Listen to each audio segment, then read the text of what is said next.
The mysterious underwater world holds grave perils for the deep-sea diver on Danger Is My Business.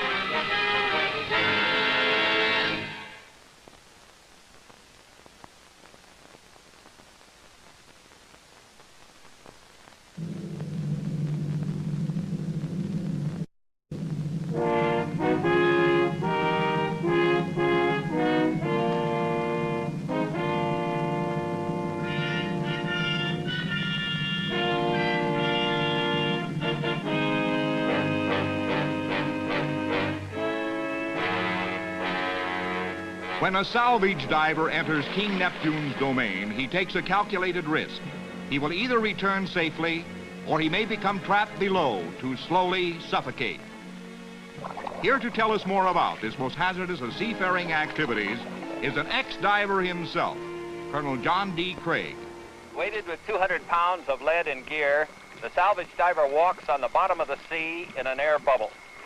His life depends upon his line tender, and his own security depends on his own alertness and ability to operate on the sea floor. This is the story of Al Hansen, salvage diver, Avalon, Catalina Island. Al's job is to secure moorings for yachts, to answer all sorts of emergency calls that may require the services of a deep-sea diver.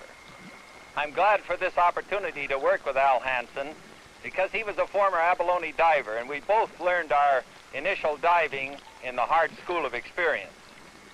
Al, I understand that you've been looking for something down here. What is it? Well, it's a 5-ton dredger tooth, and I need it real bad for a mooring. I have a new lead on it. I think I'm going to find it today. No one is more aware of the dangers to divers than Al Hansen. He is preparing to make a routine dive in the waters off Santa Catalina Island, about 20 miles off the coast of Southern California.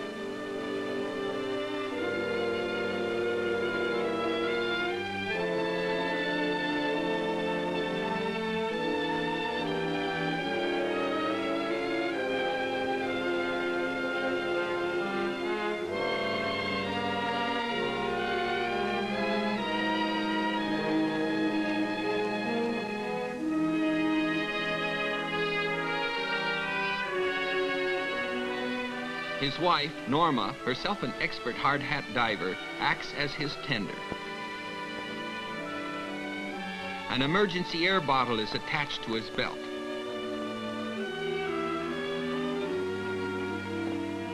These shoes weigh 20 pounds each.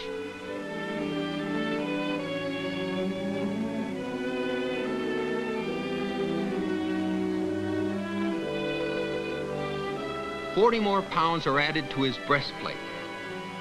This is the Japanese lightweight copper helmet hard hat. Besides keeping him supplied with a steady flow of air from topside, Norma is able to keep in touch with him through a diving phone in his helmet.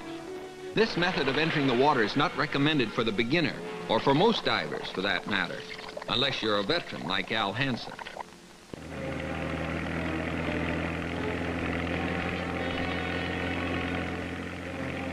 This diver down flag indicates that a diver is below the surface in the area, a warning for all craft to keep clear.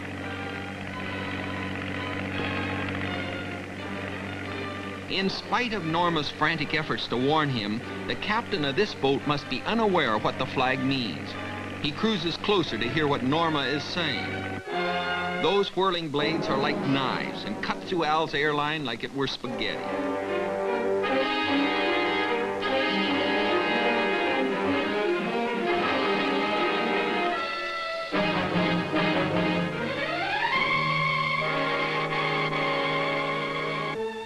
An accident like this can be fatal if the diver doesn't act quickly. Just in case his air supply is cut off, Al carries this emergency bottle of compressed air. He doesn't need those heavy weights now. Fortunately, he can inflate his diving suit enough to soar to the surface.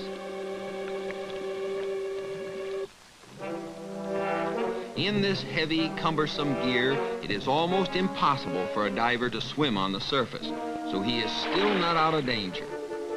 Norma is very much aware of this, and the first responsibility of a diver's line tender is to get the diver up and aboard safely. If Al's inflated suit should suddenly lose its air, Al would sink like a rock and suffer one of diving's most dreaded perils, a squeeze. It could take his life.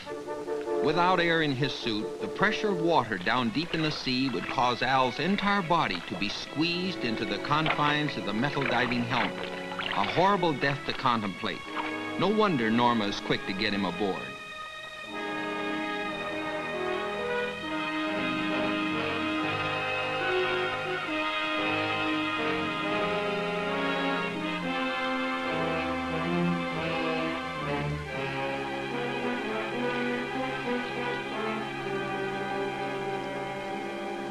A severed air hose presents a constant threat to divers. As a partial solution, Al attaches this steel cable to the air hose.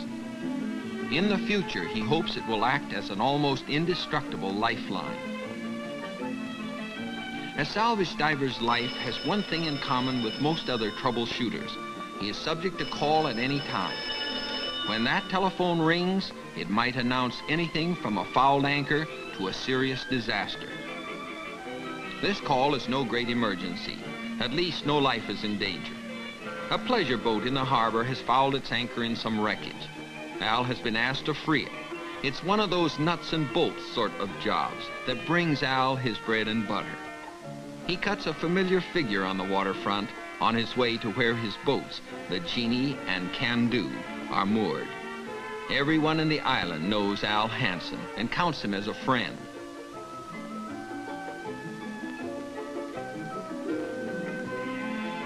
Although the lighter and more comfortable skin diving gear might serve the purpose for this assignment, there is no certainty how long the job will take, so Al carries along his diving suit just in case. His little boat, the Genie, was designed especially for diving, with a motor-driven air compressor below decks and a telephone speaker near the wheel.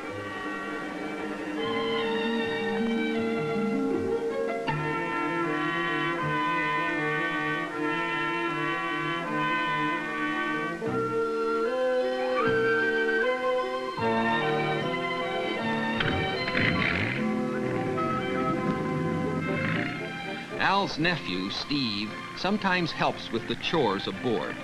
He likes to pilot the Genie. Long before man roamed the skies in balloons and other aircraft or sent rockets into orbit, divers risked their lives invading the silent world beneath the surface of our seas. Much effort is being put forth by modern man to conquer the airspace above us, yet he has still hardly begun to solve the many mysteries of the watery depths all around him. In modern explorations, today divers can move about freely, remain submerged much longer, and descend to greater depths with the equipment now available.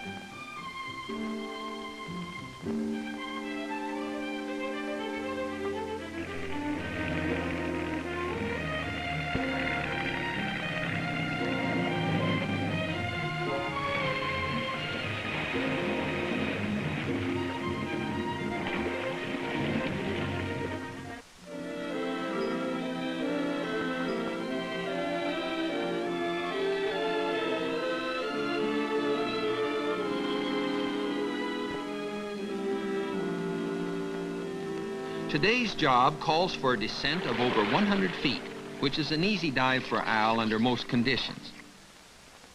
Locating the trouble is not too difficult either. All he has to do is follow the anchor line. Locating and freeing fouled anchors is a routine job with a salvage diver like Al Hansen.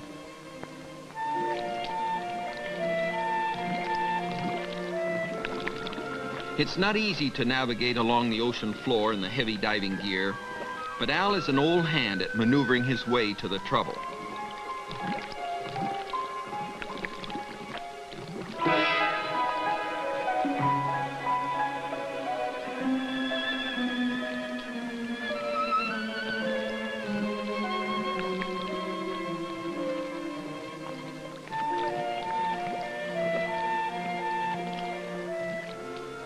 This is an old iron ship, an interesting hulk, but a trap for anchors that are carelessly heaved in here.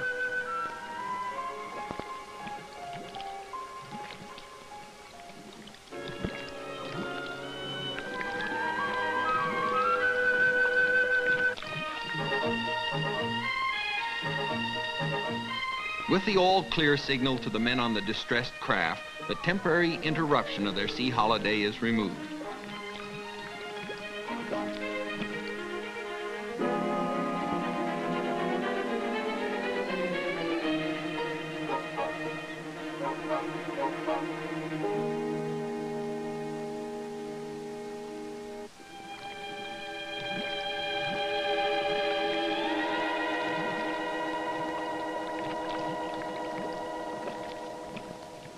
Sunken wrecks have always held a special fascination for Al. The temptation to further explore this old hulk is hard to resist, in spite of the many dangers that he knows may lurk in the shadows. No diver can tell whether the rotting hull will be strong enough to hold his weight, or if some loose structure will fall and pin him to the ocean floor. These are the calculated risks a diver takes every time he starts to explore one of these wrecks. There's little he can do to protect himself against these dangers except to be always on the alert. What diver can resist a look around inside a wreck? Al is just as curious as anyone else, and in order to make his way into the hull, must first deflate his suit. Now that he's in and wants out, he finds the opening of the hatch too small to let his reinflated dress through.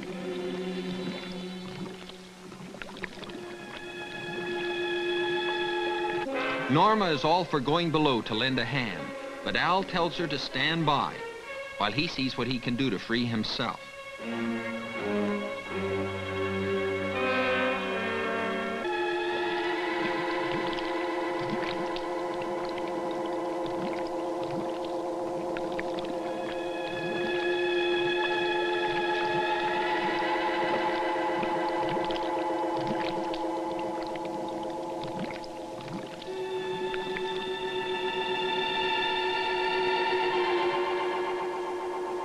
Just to be ready, though, she gets into the cumbersome gear.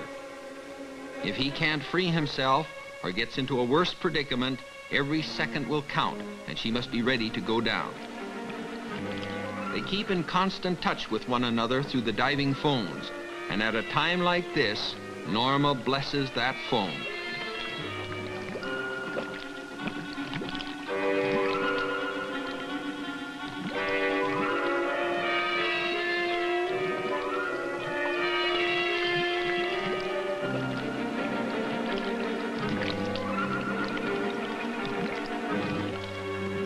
We'll return to Al Hansen, trapped on the ocean floor, in a moment, after this brief message.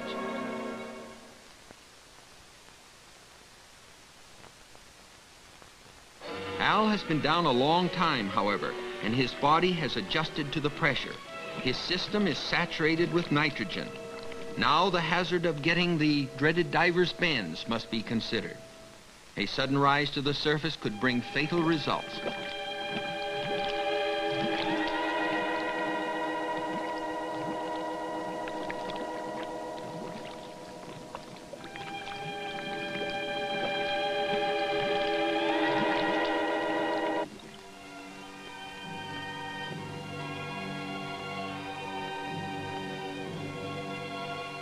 Norma consults a decompression chart which has been computed to show at what level he must pause and how long the diver is to stay at each. Al has found through experience that exercising during the decompression helps to speed up the readjustment process.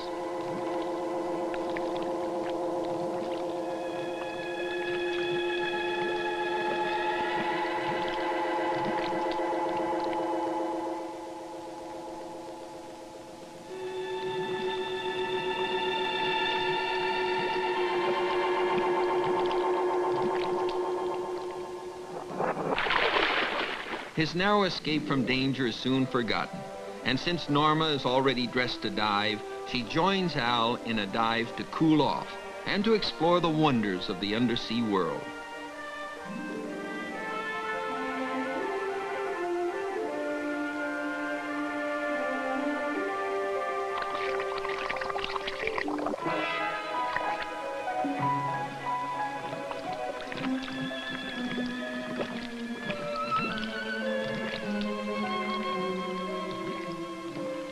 Underwater exploration recently has become a most popular sport.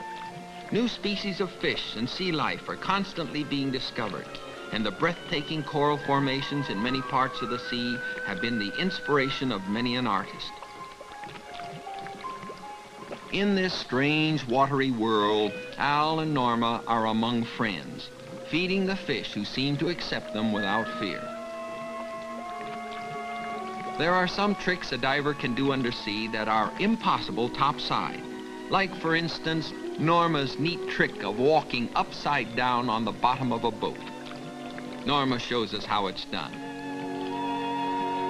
Norma is one of the few accomplished women divers in the world and has held the woman's record for deep-sea diving in heavy gear. She's a great help to Al in his salvage work.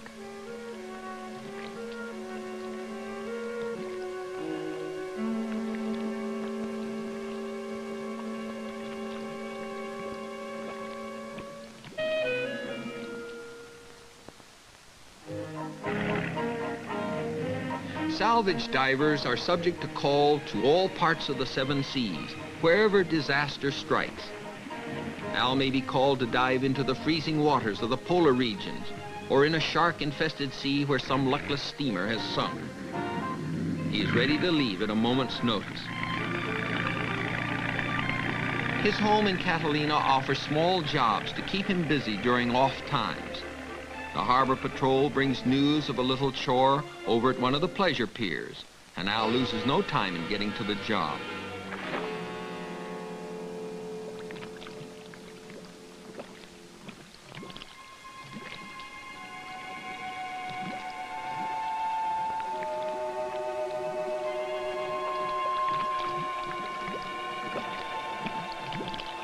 One of the attractions for visitors to Catalina is a diving bell, enabling them to view the wonders of the ocean floor without getting wet.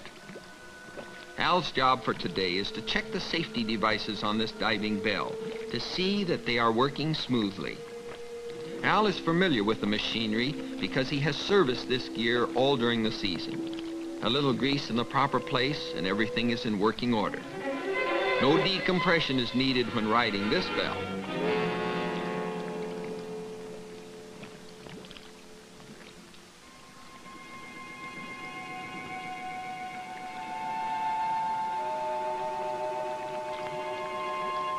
The ocean floor is aptly called Davy Jones's locker because it contains so many relics of the sea.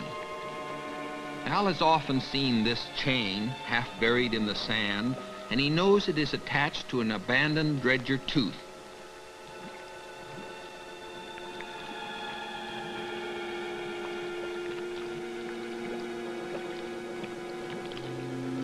The size and enormous weight of the tooth will make an excellent mooring anchor for one of his boats. With so many boats visiting the island, there's always a shortage of moorings. To be of use, the tooth will have to be moved to a suitable location in the harbor. Al discovers it is sound, solid, and well worth the effort to move it. But it's big and heavy, and it won't be an easy job. He will need the strong winch on the can-do.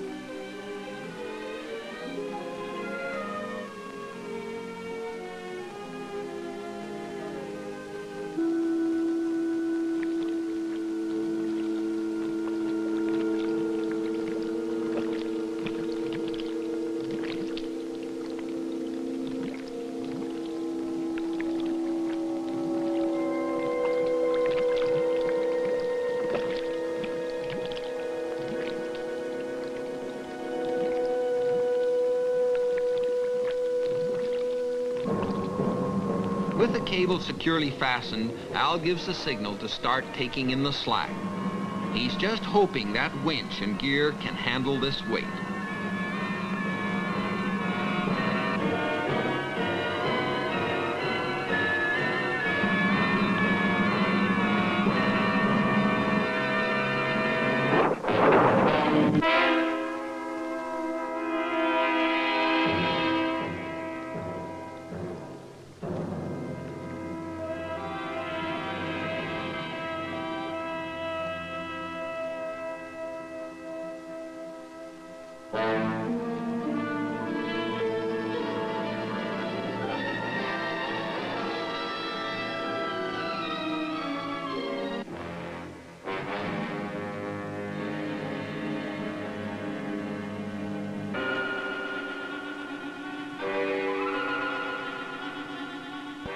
He escaped being crushed, but now he is faced with another peril. The dredger tooth has fallen across his air line. Maybe he can free it. Normally, the solution would be rather simple. If he can't dig it out, all he would have to do is cut his air hose, using the emergency air bottle for breathing and buoyancy, and head for the surface. But this hose is not so easy to sever, now that a steel cable has been spliced to it as a lifeline.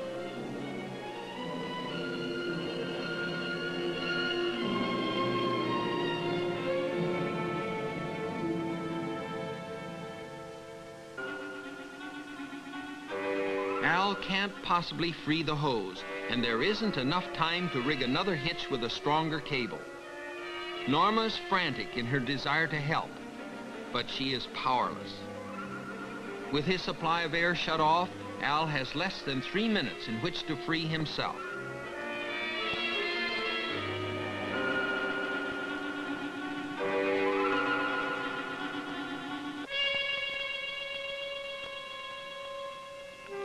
When the emergency air bottle expires, Al will suffocate. He decides on a desperate plan, one that few divers would attempt. Maybe he can cut himself out of his diving suit. Only a man with iron nerves and in perfect control of them would ever attempt this. The diving suit is made of 3 layers of laminated canvas. Very heavy, the center layer is rubberized. Welded together, these 3 layers are tough and not easy to cut. Can he cut himself out in time?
Once he starts, there is no turning back.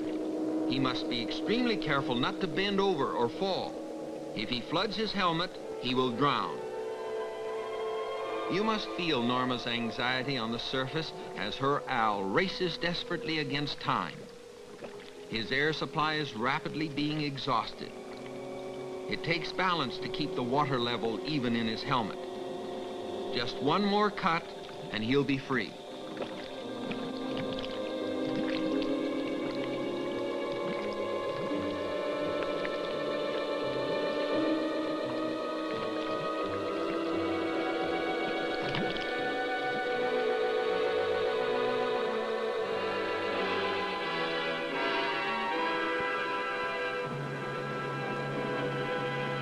To Al Hansen, such brushes with death are routine. But as a salvage diver, this is his work and his livelihood. Surely he can say without contradiction, danger is my business.